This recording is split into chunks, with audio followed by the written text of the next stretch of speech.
अच्छा ये तो गा रहे हैं, वो तो नाच रहे हैं, पर जो सामने सिंहासन पर बैठे हैं उनका क्या? उत्सव तो उन्हीं का है। और श्रीमद् देवी भागवत की कथा कहती है धीरे धीरे राधा कृष्ण लुप्त होने लगे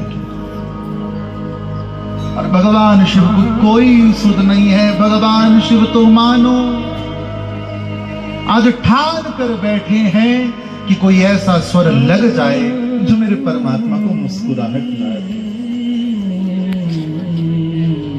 आप कभी वृंदावन जाए मेरी माताओं, वृंदावन में एक बड़ा प्रसिद्ध मंदिर है ISKCON, international society of Krishna consciousness, अंतरराष्ट्रीय श्री कृष्ण भावनामृत संघ। वहां जब रात्रि में संकीर्तन होता है वो खूब कूद कूद के नाचते हैं, है ना? अब एक बात बताओ, यहाँ इतनी भीड़ है, मंच पर बैठे किसी व्यक्ति का ध्यान आपने अपनी ओर आकर्षित करना है तो आप यूं ही तो करेंगे ना? तो वहां भक्त भीड़ में नाचा करते हैं, कूदा करते हैं, कहीं कृष्ण की दृष्टि होने पर पड़ जाए। तुम्हारे जीवन के गाने का लक्ष्य हो कृष्ण प्राप्ति। तो शूर्पणखा फिर लक्ष्मण जी के पास गई, तो सम पुरुष नमो सम नारी। लक्ष्मण जी बोले उनके पास जाओ। शूर्पणखा बोली पहले से शादीशुदा हैं। लक्ष्मण जी बोले मालिक है क्या 100 ब्याह भी कर सकते हैं? अब वो उधर को भेजे, वो उधर को भेजे, तो ये बड़ा विशाल का ये स्वरूप बनाकर श्री सीता जी की ओर जपती। लक्ष्मण जी ने नाक काटी ना, लक्ष्मण अति लाघवन सो नाक कान बिनु की, केवल नाक नहीं काटा, कान भी काट के, और आगे लिखे हाथ पे धर दिए, ये ले गिफ्ट। अच्छा, जिस बात की हम चर्चा करते मूल उस बिंदु का आनंद लो। शूर्पणखा के पति का नाम विद्युत जिह्व, ससुर का नाम कालकेय। रावण ने विद्युत जिह्व को मारा, अपने बहनोई का वध किया। शूर्पणखा कहती है स्वयं मेरा विवाह करवाकर स्वयं मेरी मांग उजाड़ता है, क्या श्राप देती हूं, तेरे नाश का कारण मैं बनूंगी। आप बताओ, रावण के पास राम का पहला संदेशा लेकर कौन गया? शूर्पणखा। ये हुआ दूसरा श्राप। चलो तीसरे श्राप की ओर।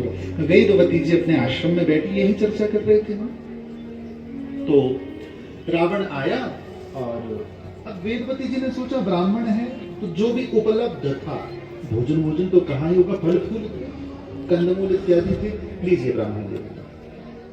अब रावण फल तो खा रहा है, पर रावण की दृष्टि वेदवती के ऊपर कितनी सुंदर है, ये मेरी पत्नी बन जाए तो क्या ही बात। भोजन समाप्त हुआ, फिर रावण ने विवाह का प्रस्ताव रखा, तो वेदवती जी ने हाथ जोड़े, क्षमा कीजिएगा श्रीमान, आप अतिथि हैं, अतिथि के रूप में आपका स्वागत सत्कार करती हूं। मेरे पति नारायण हैं, मेरे पति नारायण ही होंगे। रावण ने हाथ पकड़कर बलपूर्वक उठाने का प्रयास किया। और श्रीमद् देवी भागवत की कथा कहती है पास 1000 तार वाला कोई वाद्य यंत्र, मृदंग और कथावज बज रहे हैं, और भगवान शिव ने जब गाना आरंभ किया, संगीत देवता है,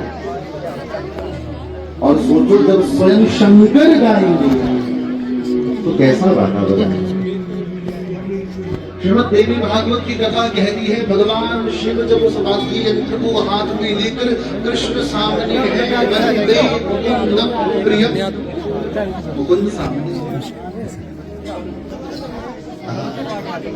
जब आपके भगवान सामने होना, गाने का आनंद है कुछ। और भगवान शिव न जाने कितने रागों में खेलते खेलते गा गाकर कृष्ण को मनाने का प्रयास कर रहे हैं, रिझाने का प्रयास कर रहे हैं। हजारों लाखों देवी और देवता उपस्थित थे इस उत्सव में। गाते गाते ऐसी अवस्था आई भगवान शिव की, तुमको दिल दे इनको बोलो थोड़ा आ गया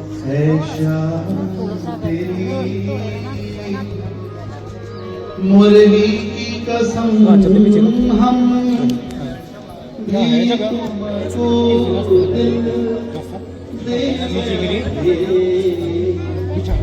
गम पहले ही कुछ कम तो न थे और मुसीबत ये बैठे। ऐ शाम तेरी बंसी की कसम, हम प्यार तुम्हें से कर बैठे, एक दिल ही बचा।